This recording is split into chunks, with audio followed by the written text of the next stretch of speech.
Hi guys, just to let you know, I have a promo of another podcast that I would love for you to listen to playing at the end of this episode, so please stay tuned until then.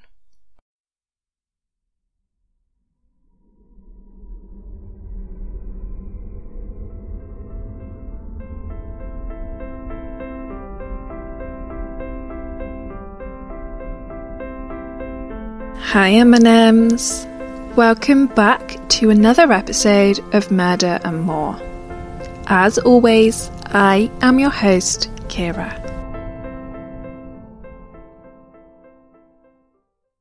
People can be very good at manipulating and deceiving. They make you believe that you can trust them and that they are a good person. They make you feel like your life is so much better because of them. The majority of these people have narcissistic tendencies and tend to have underlying mental health conditions that have gone untreated for too long. The Diagnostic and Statistical Manual of Mental Disorders 5th edition, or DSM-5 for short, states that a person with narcissistic personality disorder must possess at least 5 of the 9 criteria they have listed. These criteria are grandiosity, continually demeaning, bullying and belittling others, exploiting others for their own personal gain, lack of empathy for the negative impact they have on people's feelings and emotions, a fixation on fantasies of power, success and intelligence, a self-perception of being unique and superior, a need for continual admiration from others, a sense of entitlement to special treatment, and intense envy of others. Eventually, these mental illnesses and narcissistic qualities will more than likely lead to the occurrence of much more serious offences than simply manipulating a person. Typically, a much darker side of that individual will emerge in the end. Malcolm Webster was born on the 18th of April 1959 to Alexander Webster, a detective chief superintendent at the Metropolitan Police, and Odette Blewett, a former nurse. Malcolm's attention-seeking began when he was a child, when he was prone to pretending to faint. He also had a penchant for starting fires, which if any of you are into your psychology or criminology will know is a red flag. The McDonald Triad says there are 3 major signs that if 2 or more are present in a person, it suggests they may have violent or sociopathic tendencies, or probably both. These are wetting the bed, abusing animals, and an obsession with starting fires. This triad was proposed in a paper in the American Journal of Psychiatry entitled, quote, "The Threat to Kill," end quote, written by a psychiatrist named J.M. McDonald. Malcolm left school at the age of 15 with no qualifications, but managed to find work as a binman, driver, office clerk, and eventually ended up becoming a nurse. Suspicious deaths around Malcolm Webster began when he was 30 years old, when he worked at a hospital on a children's ward in Abu Dhabi in 1989. An investigation into 3 suspicious deaths of 3 children under his care began within 6 months of Malcolm starting working there, which forced him to resign. All 3 children had died as a result of cardiac failure, which is highly unusual in a child.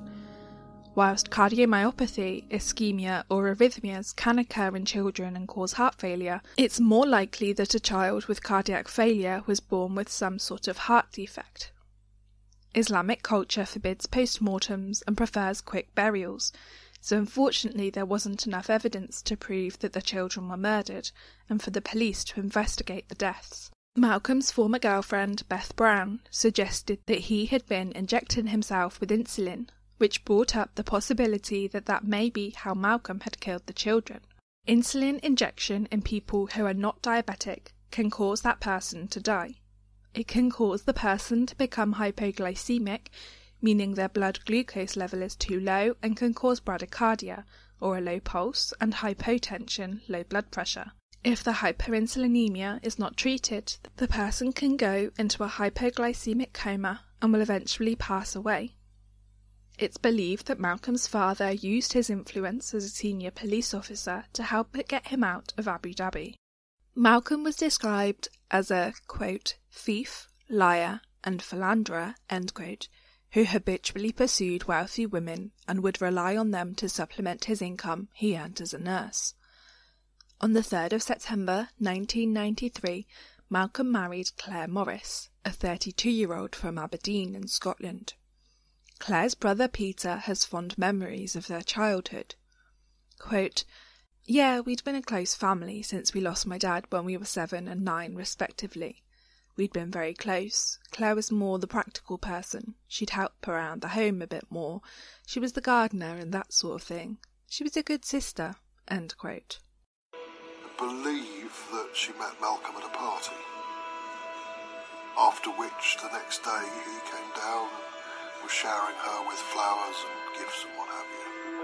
And he seemed a gentleman. He seemed the sort of person that Claire would be interested in, and it didn't take long for her to fall for him. On the exterior, it seemed like Malcolm and Claire were extremely happy in their relationship. My first impressions of him was quite gregarious, quite a pleasant chap. Claire described him as a little bit roguish, but he seemed okay to me. Seemed fine. Yeah, I thought he was a real deal. I thought she'd done all right. However, this was simply a facade, and throughout the couple's marriage they had money problems, with regular arguments about Malcolm's excessive spending and landing them in a ton of debt as a result. Also, from the onset, Malcolm was drugging Claire with temazepam, a sedative that's part of a group of medications called benzodiazepines, used to treat insomnia. Malcolm would typically crush up the tablet and sprinkle it in Claire's food and drink. Just under a year after the couple wed, on the 27th of May 1994, Malcolm drugged Claire, got her in the car and began driving. Malcolm then deliberately crashed their car, sending it over the side of an embankment, and got out, leaving a sedated Claire still in the car before setting it on fire. An off-duty policeman happened to pass by the scene and offered Malcolm help, who twice told the officer that there was no one else in the car before it exploded. His excuse for telling the officer that there was no one else in the car was because he was confused from the crash and not thinking straight. Malcolm told the police that he'd swerved to avoid hitting a motorcycle travelling in the opposite direction who was in the wrong lane. He received a £200,000 payout from Claire's life insurance. Malcolm spent a week in hospital after the crash until doctors decided he suffered no injuries in the crash after extensive testing, although he claimed he'd suffered an injury to his neck, and even went as far as wearing a neck brace to the funeral. Claire's brother recalls encountering Malcolm at her funeral. Quote, "I had a very firm grip of his hand. He was actually squeezing my hand. Most people had their heads down, and I glanced at him and he was full of tears, as I was. And that convinced me, up until 3 years ago, that he had lost his wife in an accident. In reality, I was holding the hand of her murderer." End quote. The suspicion didn't stop at the funeral, though. People remained suspicious after Claire's death and funeral. A police officer investigated the case in his spare time. He just felt like something was off with it. There were a few reasons he had concerns about Malcolm's story of events. Claire had not been able to escape from the car, which we now know is because she was sedated with temazepam, but obviously at the time no one knew that. There were also no skid marks on the road, which contradicted Malcolm claiming he swerved to avoid a motorbike, indicating that the car was moving slowly. The police officer wasn't the only one who had his suspicions, though. Several firefighters that attended the scene shared his concern. One firefighter said at the trial, quote, "I still think, why didn't the person who was there not pull the person out the vehicle?" End quote. With another fireman telling the BBC, quote, "We all thought it was a bit hooky. There was no sign of violence to the vehicle. For a car to be stopped or parked and burst into flames does not occur, unless it's in the movies." End quote. A friend of Claire's substantiated these thoughts, telling a public prosecutor in Scotland that Claire had told her she'd been in an accident months earlier when Malcolm was driving, an accident that was very similar to the one that killed her. A year after Claire's death, Malcolm was living in Saudi Arabia and made a brief friendship with a woman called Brenda Grant. The friendship began over the phone, but the two eventually met up and a relationship ensued. Brenda recalls Malcolm as a man who would turn on the waterworks in order to avoid certain conversations, and who would constantly offer her drugs, which she always refused. Brenda states that she feels lucky to still be alive. Malcolm's next proper relationship was when he married oncology nurse Felicity Drum in April 1997, after meeting her at a dinner party in Saudi Arabia. He had a very good sense of humour. He could be very personable, very attentive. I think that one of his skills and one of the reasons for such success that he's had is that he makes a study of the people he's around, establishes what their interests are, and then adopts them, so that, you find all these things that you have in common. Within a year of meeting, the couple wed in New Zealand, and Felicity subsequently gave birth to a baby boy. It would be revealed years later at trial that on their honeymoon, Malcolm gave Felicity a drink, and after she drank it, she slept for 36 hours. And then my next memory was of waking up, having a shower, coming out to the kitchen to get breakfast organised, and that was when he told me that I'd been asleep for 36 hours.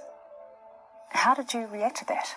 Well, I was completely bewildered by it and, challenged him on it. What do you mean I've been asleep for 36 hours? How can I have been asleep, for that length of time? Was he alarmed by it? No, he seemed totally relaxed. And I said to him, if I hadn't woken up this morning, would you have gone and sought some help? And he said, oh yes, I was going to just see how you were, and if you still hadn't appeared to be your normal self, I would have done something about it. On another occasion, she slept for 18 hours, and she also suffered with double vision, with blood tests showing abnormalities with her liver function. Having done some research, temazepam doesn't seem to have any effect on liver function, so I have to assume he was drugging her with something else that affected her liver, or that this was just an incidental finding. Malcolm upped his game with Felicity, not just trying to kill her, but first setting not one, but 3 house fires during their marriage. The first fire was set in September 1997, not long after the couple got married. This fire took place in the cottage they lived in together in Line of Skene in Aberdeen, when he set fire to the living room furniture. The second fire took place in January 1999 in a house they were intending to buy in Bayswater in Auckland, as they were planning on moving to New Zealand to be closer to Felicity's family. The final fire took place just a month later, in February 1999, this time in Felicity's parents' house, where he set fire to an armchair. It's thought that he started this fire perhaps in an effort to persuade Felicity to buy life insurance. As I mentioned, the couple were planning on buying a house in New Zealand, and I believe they were staying with Felicity's parents until the sale went through. Malcolm was having trouble with transferring his money from Scotland to a bank account in New Zealand. Well, that's what he told Felicity. The truth is, I'm not sure there was any money in Scotland to begin with. He was just using this as an excuse to buy time before he killed her. The couple had a deadline to pay for the house, the 12th of February 1999. On that day, Malcolm knew he had no way out, and knew he had to act there and then, otherwise it would be revealed that he had no money, and I don't think he could handle that being common knowledge. I think he was too proud for anyone to know that he was bankrupt. Malcolm and Felicity drove to the bank that day, but as they were driving, Malcolm suddenly told Felicity that the steering wheel had stopped working. They swerved all over the road, but when Felicity tried the steering wheel, she found it was working perfectly fine. Still, they swerved across 2 lanes before the car ended up in a ditch. Malcolm immediately jumped out of the car and went round to the boot. I assume he had petrol in there to set the car on fire. It was later revealed that Felicity had been sedated, and I think Malcolm was hoping that the sedative effect would have lasted longer than it did so he could kill Felicity. It's believed that Malcolm tried to murder her for the £1 million life insurance he'd set up for her himself, after the 3 house fires he set didn't persuade her to get life insurance. Felicity's parents already had their suspicions about Malcolm, but whilst they were driving to the bank, their fears were substantiated when they found documents relating to the life insurance and the fact that Malcolm had no money in his bank account back in England, as he had claimed he did. Her parents immediately began repeatedly trying to get hold of Felicity to warn her that he may not be the man she thought he was. Felicity recounted her ordeal to the Daily Record in 2014. Quote, "I saw Malcolm about 300 yards down the track, pushing our son away in his buggy. I answered the phone and it was my dad, saying, 'Wherever you are, you have to come home right now. It doesn't matter what Malcolm says, you have to get back home immediately.' I called to Malcolm and he had a complete meltdown. He screamed at me, 'What the hell are you doing awake?' He said I shouldn't get up and to go back to sleep while he took our son for a walk in the buggy. He wanted to stay, but I said something major had happened at home and we had to go back. As we pulled up outside my parents' house, he said, 'Your dad is going to tell you a lot of nonsense about me and your money.' He left me and our son at the house and he left before my parents got back." End quote.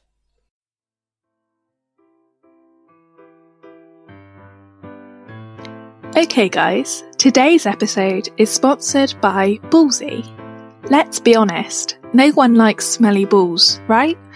With Valentine's Day fast approaching, are you worried about jumping into the sack with your partner and being faced with plums that smell like Wotsits? Then Ballsy's Your Incredibles Nut Rub Cologne gift set may be the perfect gift for your partner. This set contains 3 different scented nut rub colognes, featuring their most popular scents, Forest and Fields and Ocean and Air, and their limited edition Drift and Dunes scent. The retail price of this gift set is $45, but with my promo code MORE20, you can get 20% off. Ballsy is made in the US, is cruelty-free with no parabens, sulfates or synthetic dyes. They also offer a 30-day money-back guarantee if you don't think the products are the dog's bollocks. So don't balls it up this Valentine's Day. Head over to ballwash.com, that's BALLWASH.com, to buy the perfect gift that will satisfy both you and your man. And don't forget to use our promo code MORE20. You'd be nuts not to.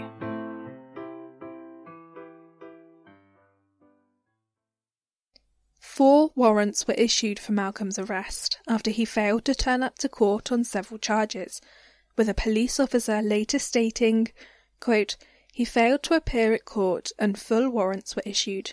They are still alive.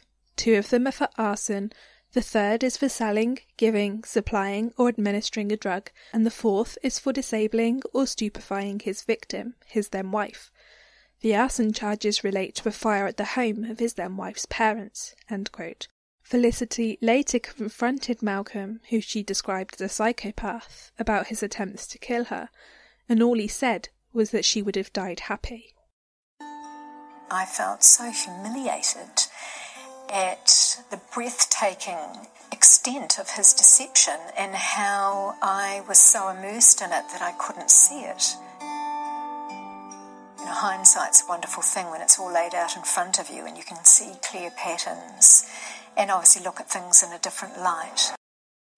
Malcolm didn't stop with Felicity. After he fled New Zealand in 2000, he began a relationship with Christina Willis in 2002. Whilst there's no evidence that Malcolm tried to kill Christina, he regularly stole money from her, burnt a computer hard drive in her garden, and told her he had cancer, a lie that he would use again with his next and final victim. Christina would later go on to tell the court at Malcolm's trial that he'd suggested that they both change their wills in each other's favour. Malcolm left Christina days after telling her he had leukemia and that the diagnosis had been awful news, but in reality he left her because he'd found another woman who was independently wealthy and decided to move on to her instead. Simone Bernardi was Malcolm's last victim of his mental and physical abuse.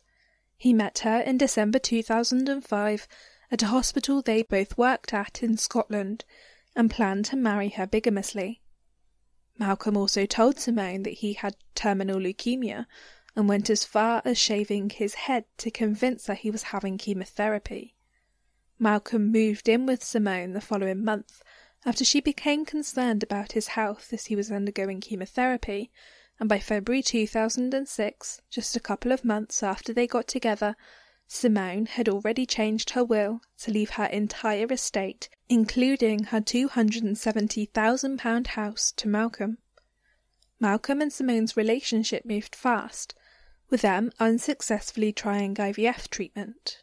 In September 2006, and for a year after the couple got together, Malcolm proposed to Simone in a hotel in Scotland and later went on to buy her a £6,000 diamond ring. Felicity Drum's sister, Jane, was on a work assignment in Leeds in 2006 when she talked to a senior police officer there about her sister's experience with Malcolm Webster.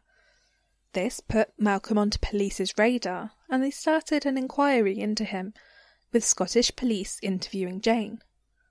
Police presented Simone with an Osman letter in 2008 at the hospital she worked at as a theatre manager, which warned her about Malcolm's past, informed her that Malcolm already had a wife and a son, and also warned her that her life would be in danger if she continued her relationship with him. Simone initially dismissed the letter as nonsense, choosing to believe her, quote, fine, well-spoken, nicely dressed, end quote, future husband. They explained to me they had a letter for me that they would read to me first and then that they would give me to keep, and also warned me that my life would be in danger should I wish to continue my relationship with Malcolm. I thought it was complete nonsense. I'd never heard such a load of bunkum in the whole of my life. This could not be the Malcolm Webster that I knew and loved. However, she later revealed that she believed he'd planned on killing her on their honeymoon, and that she felt lucky to be alive. The biggest thing that's hit me this year is that the sailing is most likely to have been where something was going to happen to me. It'd be very easy to drop somebody over the side of a boat, whether it's a push, whether it's been hit over the head with a frying pan. I do believe I'm very lucky. I think if it wasn't for Strathclyde Police, things may have turned out very, very differently. Simone was a frequent sailor, and she later stated, quote, the foil on my life jacket had been punctured, and I hadn't checked my life jacket since I sailed with him. Everybody else's life jackets were fine, so I have pretty much no doubt that the boat was the way it was going to go, end quote. The day after receiving the Osman letter, Simone knew she had to confront Malcolm at the home they shared in Argyll, Scotland. With police in the street outside her house just in case, she did just that.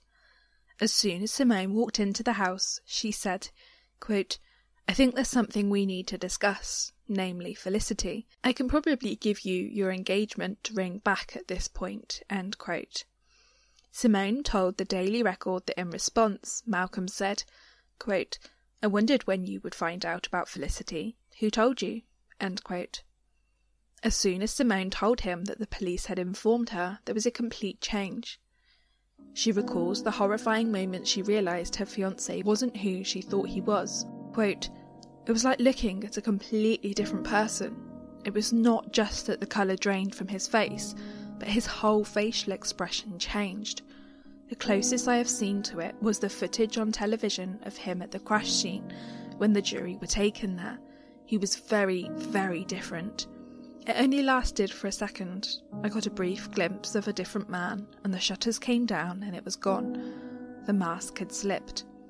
If I could have disappeared into the floor at that point, I would have done so. That was the only time that I felt my life was in danger. The police were in the street outside, but that did not even cross my mind. It was the scariest situation I have ever been in. It was the ultimate fear, and I have never been faced with a situation like that. I was completely at the mercy of the man before me. I knew that if I made any more, there was the potential it could trigger a violent episode. He had never been violent before, but this was not my Malcolm." End quote. After Simone confronted Malcolm, he knew he'd lost the fight and went upstairs to pack a bag. Within half an hour of Simone confronting him, Malcolm had packed a rucksack and printed off a document to transfer his share of the £53,000 yacht the couple owned to Simone. Simone recalls this as being like a scene from a Hollywood movie. A month after Simone confronted Malcolm and he'd left the home the couple shared, Malcolm walked in to A&E at Aberdeen Royal Infirmary claiming to be suicidal. Simone's house was searched by police in 2007 when they learned that Malcolm had embezzled £5,000 from a local angling club that he was involved in. The police seized the laptop which had been reported stolen by the NHS and a gun that Malcolm claimed was an antique. Operation Field, an investigation into Malcolm Webster, began the following year, where the police announced that they would be reinvestigating the death of Claire Morris, Malcolm's first wife. They also reinvestigated the crash in New Zealand. On the 30th of March 2008, Malcolm handed himself in to a police station where he gave a no-comment interview. In December 2008, another woman who Malcolm had been seeing was also presented with an Osmond letter, warning her of the danger she was in if she continued seeing Malcolm. A year after the investigation began, in 2009, Malcolm was arrested and charged by the Sheriff of Aberdeen for the murder of Claire Morris, the attempted murder of Felicity Drum, and attempting to bigamously marry Simone Banerjee to gain access to her estate. Overall, Operation Field lasted 5 years, with 1,000 people being interviewed. Malcolm denied all charges against him, which also included starting a series of fires and several fraud charges, and his trial was the longest ever in Scotland against a single person, starting on the 1st of February 2011.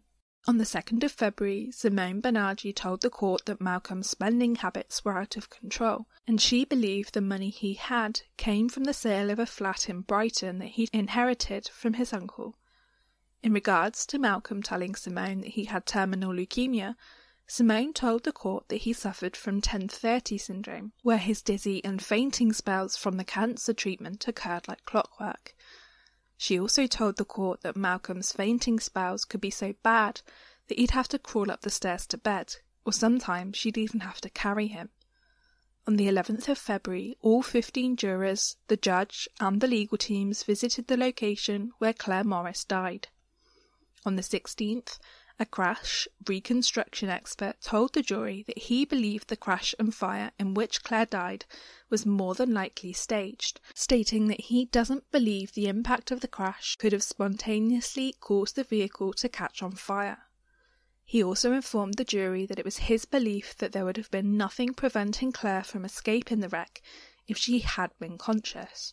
On the 24th of March, Felicity Drum took to the stand to tell the court how she slept for 36 hours after accepting a drink from Malcolm on their honeymoon. On the 29th of March, she told the court, quote, "I said it was clear that his intention had been to kill me. He said I would have died happy. I had never been happier. He had given me love, marriage, and a child. In other words, I should be grateful. I felt sick and I felt repulsed by him. I had intended to spend the rest of my life with him." End quote. On the 5th of May, Malcolm took to the stand in his own defence and denied murdering Claire, stating it was an accident, and denied attempting to murder Felicity. The jurors deliberated for less than 4 hours, and Malcolm Webster was found guilty of all charges on the 19th of May 2011 in Glasgow. Needless to say, Peter Morris was elated about this verdict. The guilty verdict of murder has proven that Malcolm Webster is a wicked murderer. I feel today is a good day, as the psychological sadism over me and my family and many other people is now broken. 2 months later, on the 5th of July 2011, Malcolm was sentenced to life in prison, with a minimum tariff of 30 years. He was subsequently removed from the nursing register, and Simone Bonargi is reported to have stated that if she had it her way, Malcolm would be placed in solitary confinement, stating, quote, "He's a very good actor and would give Colin Firth a run for his money. He was charming, and that's what made him so plausible," end quote. My views are, when he goes to prison, he is a clever man. The danger with him, as far as I can figure out, is that he learns from everybody that he meets. If I had my way, I would make sure he was in solitary confinement for the rest of his days, because he will learn, and if he's ever released, he will be an increasing danger, in my book, to anybody else he meets. It's been said that Malcolm has told other inmates that he expects to die in prison, and inmates have described him as a fairly boring person. He has tried to appeal his sentence several times, but these have all been either dropped by him or denied by the Scottish Criminal Cases Review Commission. Simone Bonargi told BBC News Scotland that whilst she will be able to trust people in the future, she would definitely be much more wary of them and more questioning of their motives. Malcolm Webster is a clever, cunning, sociopathic individual who managed to manipulate not just the women who fell in love with him, but whole hospitals where he worked and apartments where he claimed he was being treated for leukemia. The best place for a narcissistic individual like Malcolm Webster is behind bars, where no one else is able to fall for his false charm and supposedly kind-hearted, considerate and mild-mannered demeanour.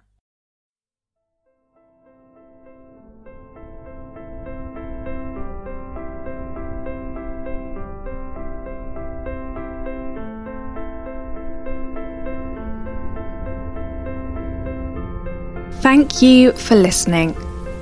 Don't forget to head over to Apple Podcasts to leave a rating and review, and Patreon to consider becoming a patron of Murder and More.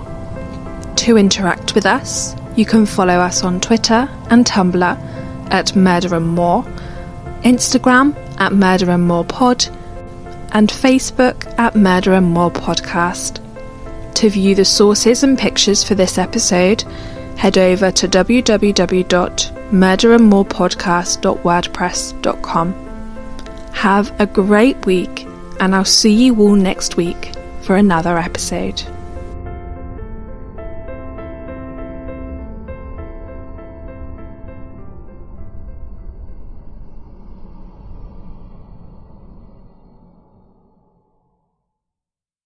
Morbidology is a weekly true crime podcast hosted by me, Emily G. Thompson, author of Unsolved Child Murders and co-author of Unsolved Murders, True Crime Cases Uncovered. 911 emergency. My son shot my husband. I need an ambulance. He's bleeding. Using investigative research combined with primary audio, including 911 calls, interviews and trial testimony, Morbidology takes a look at some of the world's most heinous murders. Do you know why you're here? For a home invasion gone terribly wrong.